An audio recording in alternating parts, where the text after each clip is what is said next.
注意看，一辆卡车走到坡顶停了下来，原来是男人尿急要下车解决。临走时特意叮嘱3岁的女儿要乖乖待在车里。随后男人就急忙跑下车，哪料下一秒货车便向后溜去，吓得女儿连忙呼喊：“爸爸！”男人转头才想起忘了拉手刹，于是他裤子都没提就急忙追上去。可货车滑行速度实在太快，关键时刻男人还摔了一跤，彻底错过了救女儿的最佳时机。眼看货车就要和迎面而来的3轮车撞上，幸好女人一个急转弯才与货车擦肩而过，而3岁的小女孩就没那么幸运了，因为货车还在加速下溜。坐在3轮车上正在休假的军人小石头发现异常，立马追了上去。然而小石头还没来得及控制车辆，就从后视镜发现一辆疾驰而来的小轿车，一旦相撞，后果不堪设想。关键时刻，小石头猛打方向盘，然后用自己的身体保护住了小女孩，而他自己则被送进了医院。恰恰正是这一次的见义勇为，部队决定提拔一下他。小石头开心极了，他什么荣誉和奖章都不要，只想领导帮他一个忙，因为他一直有一个梦想。这一次有领导在旁边撑腰，他一定要亲口提出来。哎，叫孙排长。孙排长，就是你要学搜派报啊？对，就是他。这孩子嘴笨，我替他说。你为什么想学这个？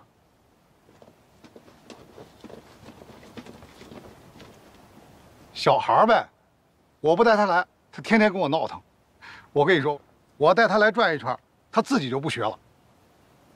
不是，哟，张口了，那自己说啊。报告，我想学。我知道，我是说你干嘛要学这个呀？报告，因为那身衣服。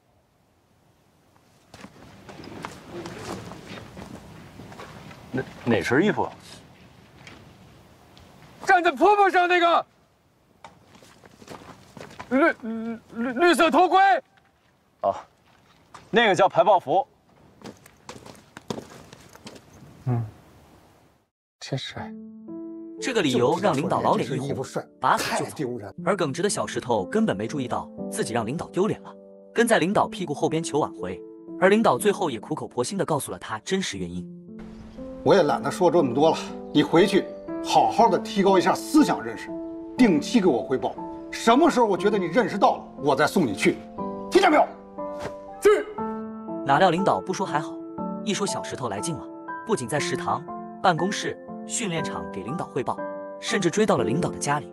正当领导发火的时候，领导媳妇发话了：“让他进来吧。”进来之后，小石头继续念自己的思想提升小作文，哪料第一句话就让领导生气了。思想汇报，没有梦想的人与一条咸鱼有什么区别？我觉得好好说话。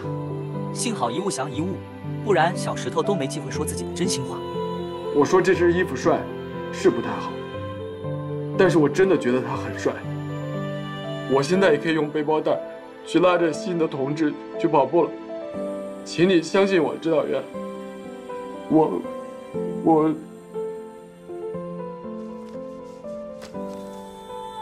我不会给我们班，给您，还有给我们连丢脸了。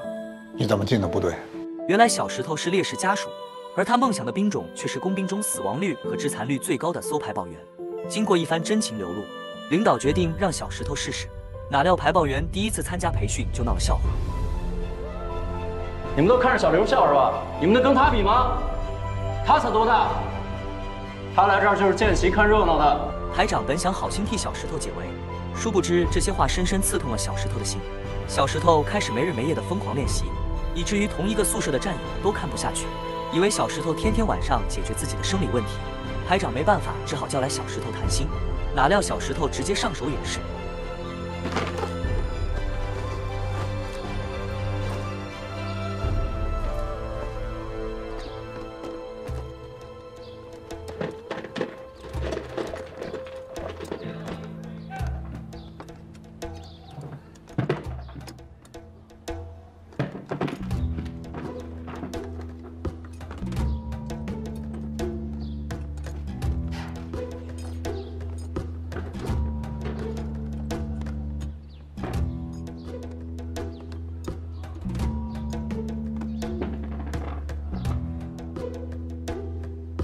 而这一幕让排长着实一惊，实乃天才啊！随后排长立马给小石头报名排爆专业大比武。第二天，小石头就来到了考场。随着一声声爆炸声响起，前面的战友一个接着一个被淘汰。小石头没有参加过真正意义上的比赛，这一幕着实让小石头紧张出一头汗。经过度日如年的心理折磨，终于到了小石头。喂，哎，我这还有一个呢，我这弄完都12点了，有包子。哎，我这过去啥也抢不上了。那行吧，我再找其他人吧。10分钟后，小石头回到了考场。报告，包子我买回来了，我先回去了，饭盒记得还我。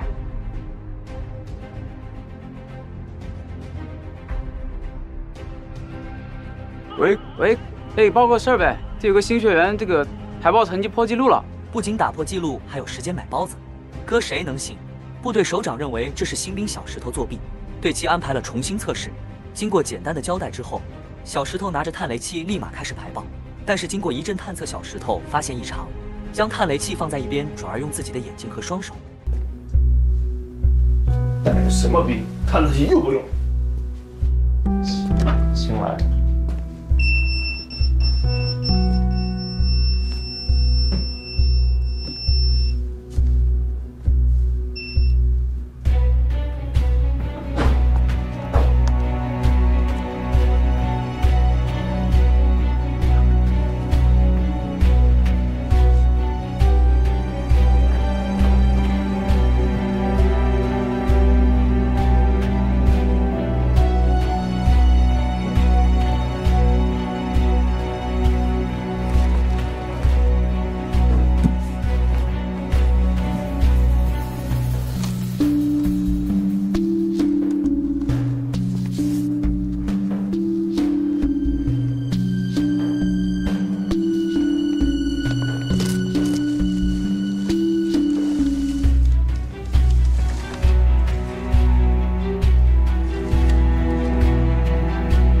把爆破物取出，立即拆解。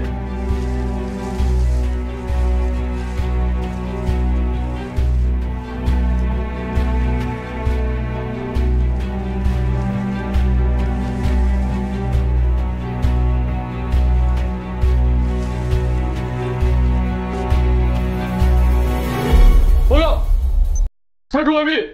从此，小石头一战成名，哪怕有班长、排长在，他也是妥妥的 C 位。后来更是被原部队推荐进了特种部队专业培训。结果小石头刚来第一天就被严格的教官 Q 到。为什么学搜排爆专业？为什么？因为喜欢。什么？因为喜欢。小石头再次提到他那个喜欢的理由，坚定且诚恳的喜欢让教官瞬间愣住。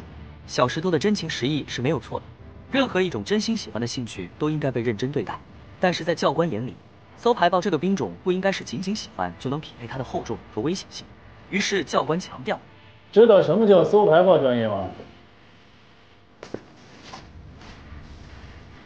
一名主排爆手，永远冲在第一线，独自面对困难，独自解决问题。遇到障碍，把它清除；遇到危险，把它粉碎。一名排爆员的容错率为0。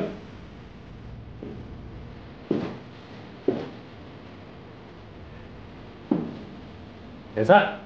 这时候的小石头对搜排爆还仅仅是喜欢和热爱。经过一番地狱训练，小石头各项训练名列前茅，逐渐得到了教官的认可。但是理论课让初中都没毕业的小石头头疼不已，于是小石头急中生智。嘿，小子，嘛呢？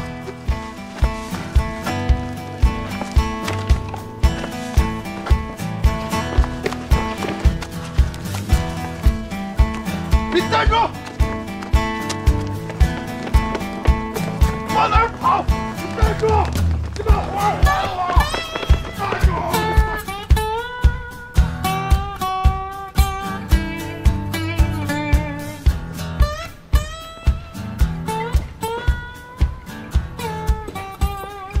何教官，我没读过高中，化学特特别糟糕。郝教官，您能不能抽点业余时间，你帮我补补课？什么时间、什么地方我都可以。你说你连高中都没有读过，难道让我从化学元素表给你补起啊？你学不过来的，没有基础是做不到的。我去。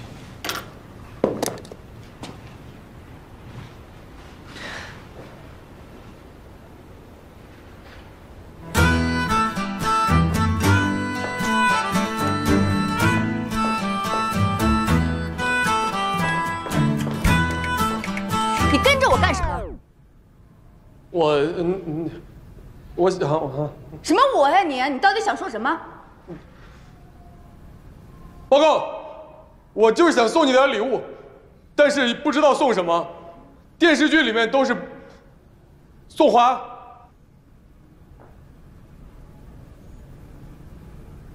我的意思，你明白吧？你知不知道在集体摘花是要罚款的？我给那个园艺工人留200块钱呢，不信你去问他。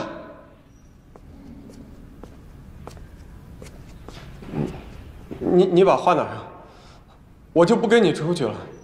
他手里有个电锯。拿。每天下午2点，我会在图书馆。你要没课的话，可以来找我。是。从此，小石头不仅文武双全，还在对战测试中与特种部队中最顶尖的排爆手打得有来有回。但是好景不长，部队首长找到教官，得想办法把他淘汰掉，退回原部队去。原来军区首长知道小石头不仅是烈士家属，还是家中独苗，他不忍心让小石头从事危险系数这么高的工作，于是教官狠心的找到小石头。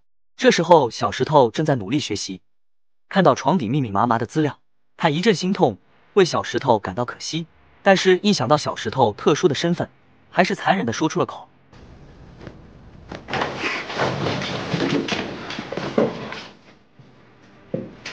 我妈是不是给圈里边打电话了？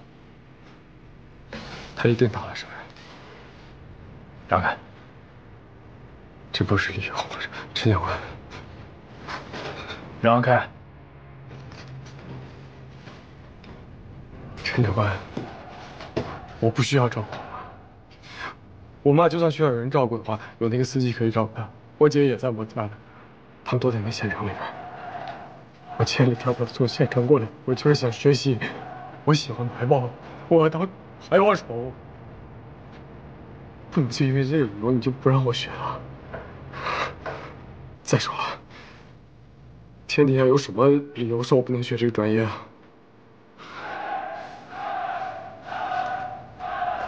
那军法呢？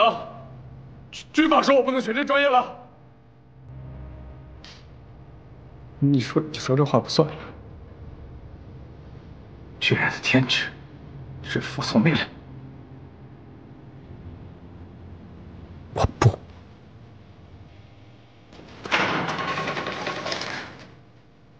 闪开！我不！你想为其大祸是吧？闪开！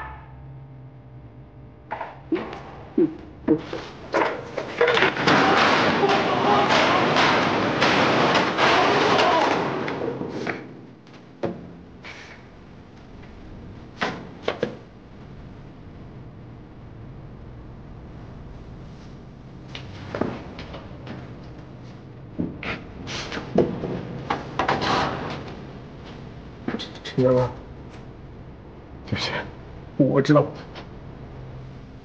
我不受其他学员双命，我学成心了，我可以努力，我可以不懈的努力，我只要你不能这么做。这什么命令？你必须让我去参加考试！否则我血印万封，有信我告你！你告我！你要写信给谁？谁传告我！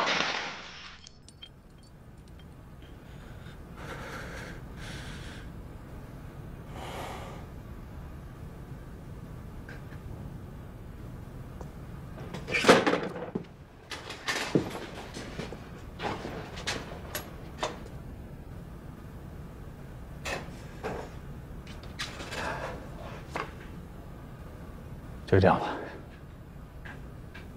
别让我为难。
导盲所有的传导方向与眩晕、电火管、电雷管传导方向一致，眩晕三角形导盲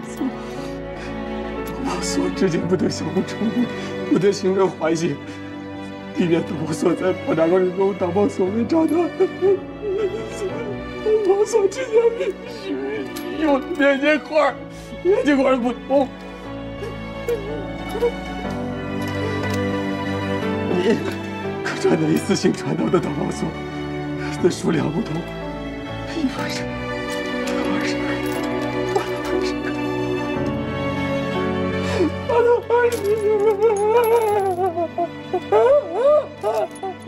子弹可坦克是去世的工兵爸爸唯一留给小石头的念想，这一击彻底击碎了这个怀抱着梦想的年轻士兵。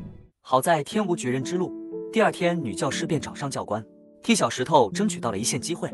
最终教官同意让小石头参加最后的考核，同时教官为了不让小石头通过考核，单独为小石头准备了史上最难的排爆考试。看着密密麻麻的导线，小石头一阵无语，但是显然也激起了他的斗志。加上有一个最顶尖的队友辅助，小石头将生化导弹改装的鬼雷一个个找到。但是随着导弹一个个被发现，他们也慢慢发现这次排爆根本就是史诗灾难级别的难度，远远不是他们两个能够解决的。我到底跟老陈结的什么仇什么怨啊？还给我埋了7个脏弹。随着铃声响起，考生一个个走出考场。教官这时候也对小石头发出最后通牒，担心出幺蛾子的部队首长也赶到考试现场，并亲自宣布考试时间到。但是意外发生了，小石头拒绝开门，并且说出了自己的理由：我不会开这门的，除非你承认我考试通过。哎呀，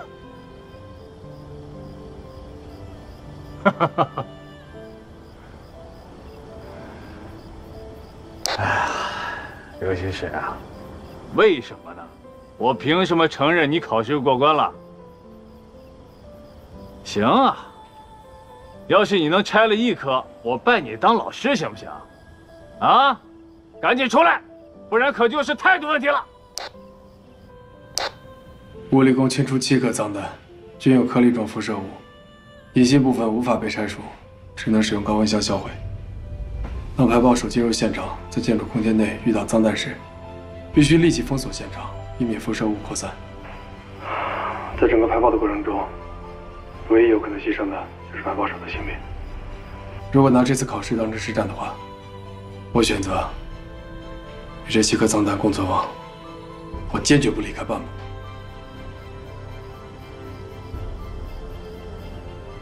以上是我对这7颗脏弹的处理结果，请陈教官审核鉴定之后，我再开门出来。部队首长听到这里，仿佛已经猜到了结果。怎么办？什么怎么办？这是你布置的你的考场，你问我？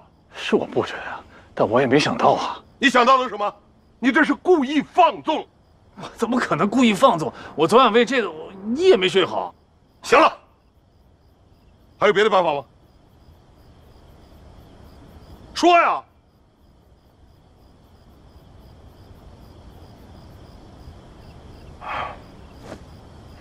哎，主任，哎，你听我说，哎，吃顿饭我给你解释一下就清楚了。主任，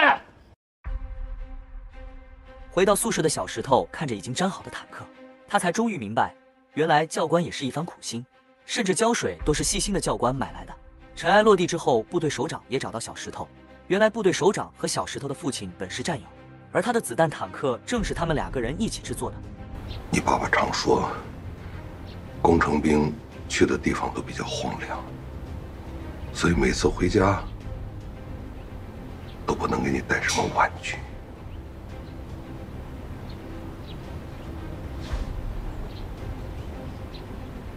他很内疚。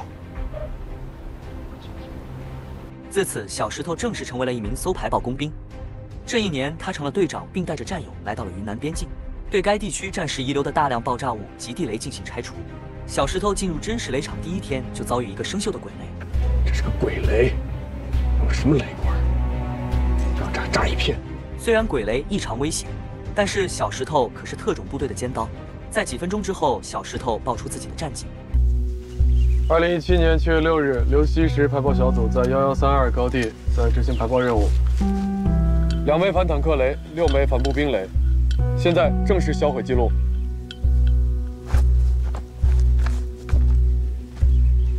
报告，连接完毕。原路撤退，导通线路。是。好，线路导通良好。做好起爆准备。是。3、2、1，起爆！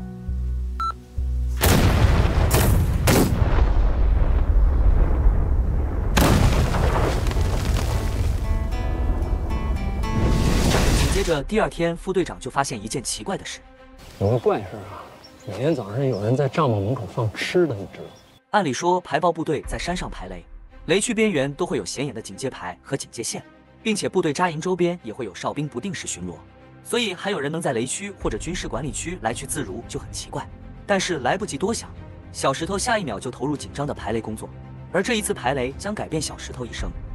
要不是撞真秀了，今天就光荣了咱俩。虽然小石头从小喜欢排爆服，以往训练过程中都是名列前茅，但是在生死边缘徘徊，他和副队长都还是第一次。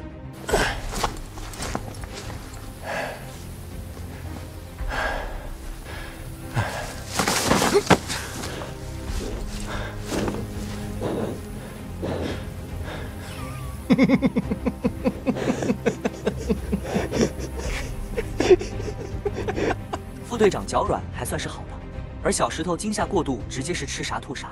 这时候他们突然发现一个可疑的人，经过一段跑得很慢的追赶，才发现是可疑人员竟是一名云南的少数民族姑娘。小石头害怕姑娘听不懂普通话，连忙用肢体语言滑稽地感谢这位热心肠的当地姑娘，但是没想到人家姑娘听得懂普通话。你傻不傻？你真是有点傻。您会说普通话啊？经过简单的交流，才知道姑娘就住在山下的寨子，而这个开朗的女孩就在小石头扎帐篷的地方被地雷炸过。虽然经过救治，奇迹般的活了过来，但是今后也只能装着假腿走路。当然，倒霉的不止她一个。女孩所在的寨子有一个流传的笑话。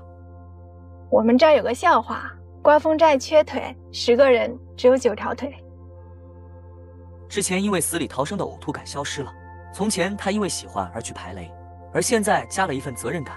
时间过得很快，小石头所带的队伍不惧风雨和艰难险阻，有惊无险地清理出一片一片的无雷区。直到有一天，战友们嫌身上黏糊糊的，申请去河里洗澡。小石头虽然嘴上不允许，但是也没有坚持。就在小石头放松休息的时候，突然一声不该有的爆炸声出现。第2天，果然有一名队友在洗澡过程中误踩地雷，被送去医院。气愤的小石头冲上去就给了带头的副队长一拳。在那之后，小石头又增加了一份责任感，不仅要清除山上所有地雷，还山下寨子里百姓一片净土，还要把身边的战友们安安全全带回去。在今后的排雷工作中，小石头以身作则，永远冲在第一线。但是意外还是发生了，这次他发现的鬼雷很复杂，延伸线特别长，再加上那天是能见度很低的大雾天气，小石头一个没踩稳就从山顶滚了下去。好消息是，小石头在滚下坡的时候没触发地雷。坏消息是，当小石头醒来后，瞬间麻了，不仅身上缠满了地雷延伸线，还身处密密麻麻的雷区。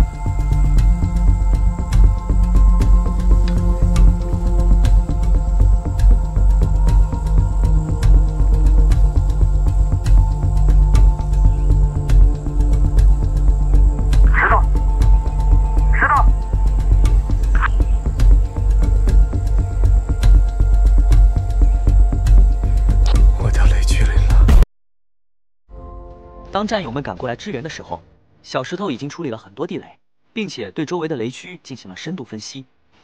我身边有9个这样的玩意儿，这9个不是主雷，连环雷，全部都连在这个鬼雷上，这是主雷。到谷口那边，肯定甩了个小尾巴出来。这条线应该直接通到那儿。地雷战术，歼灭坦克部队。 坦克车自然形成路障，两侧防步兵雷削弱有生力量，布雷的人厉害啊！鬼雷肯定有中央起爆器，按理来说，打蛇打7寸，这起爆器在哪儿呢？我判断有2个，这是一个，另外一个在山口拐弯的地方，那儿的路窄。 如果做遥控爆炸，只要控制好时间，坦克车一旦横过来，整条路就封死了。他只需要几个人，就可以从容不迫地把这片谷地里所有的坦克和步兵全部收拾干净。这个是第1起爆器，这是第2个，这2个可以同时起爆，也可以依次爆。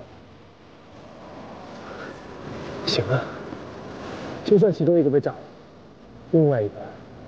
我可以全面整来。这样，再来1人负责一个。你收拾这个，我去谷口那边弄那个。这个你已经动手了，你自己解决。我跟着线路去谷口。行，你来指挥。所有人听命令，方向组把雷管和电线集中过来，双方组再增加4人，以我所在的位置为中心。 向2侧延伸，向前辐射到谷口。通知山下后勤组，把水和干粮背上来，别忘了就自己吃一口。设备管理组准备雨泵，所有组员使用公共频道通话，要安静，要快。是，来，把防爆车拿上来。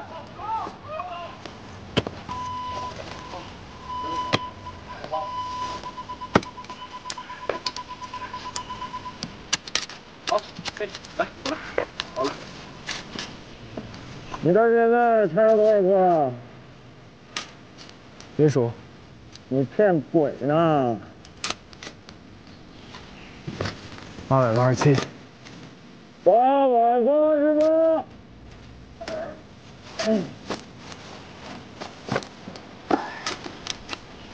你不如我多。我看我是尿的不如你多。咱俩比比啊，看谁今天尿裤子尿的多。你说咱今儿得干多久？你是说今天呀，还是这礼拜啊？我这空气不够用了，我们到了密集雷区了。队长，我前方大概有200枚以上的防步兵地雷，如果用炸药强行开路，会不会快一点？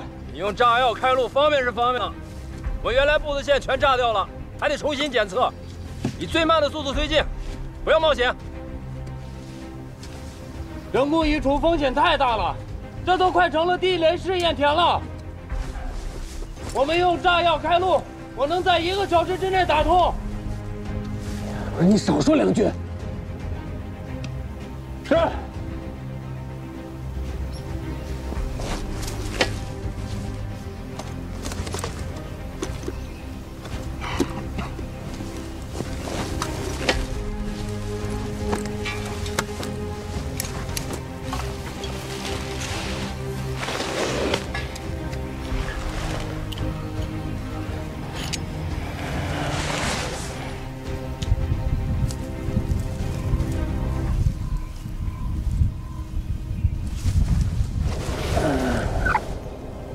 这才几点呢？天就这么黑了，千万别下雨啊！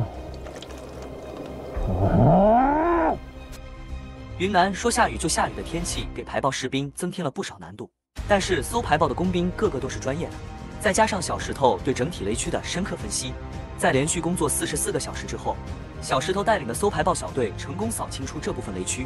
而再一次的死里逃生之后，小石头立马给自己年迈的妈妈打电话报平安，并且心态再一次发生了蜕变。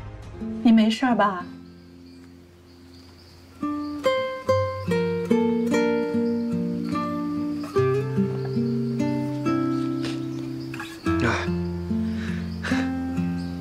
没啥事儿。我爸那坦克你记得吧？我爸的遗物，在我记忆里，他好像就不怎么笑了。我当时记得见着他我就怵。他为什么会有那么个玩具呢？我打小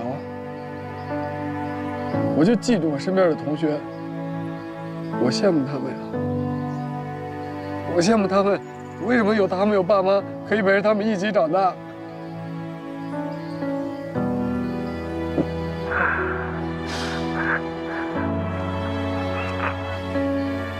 现在不一样了，我可以和过去友好相处了。妈，我真的很想你。我过一段时间我就回去看你。儿子长大了，再也不用你担心了。镜头一转，搜排爆工作已经进入尾声，排雷小队们用探雷器当自拍杆，留下一段影像。2、1，113动力，排爆任务顺利完成。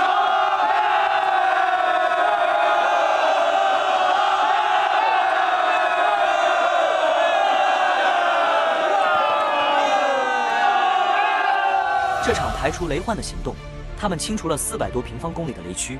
排除地雷220多万枚，销毁废弃弹药700余吨，打通边贸通道和口岸290多个，恢复耕地、牧场和山林6万公顷。在雷区119天之后，终于迎来了1132山地交接仪式。这是一个晴朗的早晨，预备战！这是一个晴朗的早晨，我朝着看着西方好景，但是这世界并不安宁。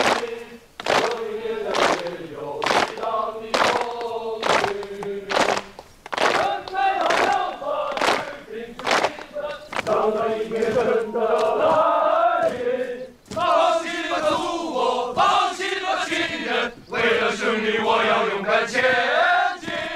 准备好了吗，士兵兄弟们？当那一天真的来临，放弃吧祖国，放弃吧亲人，为了胜利我要勇敢前进。爆炸声袭来，大家脑海中是否有那样一幅场景？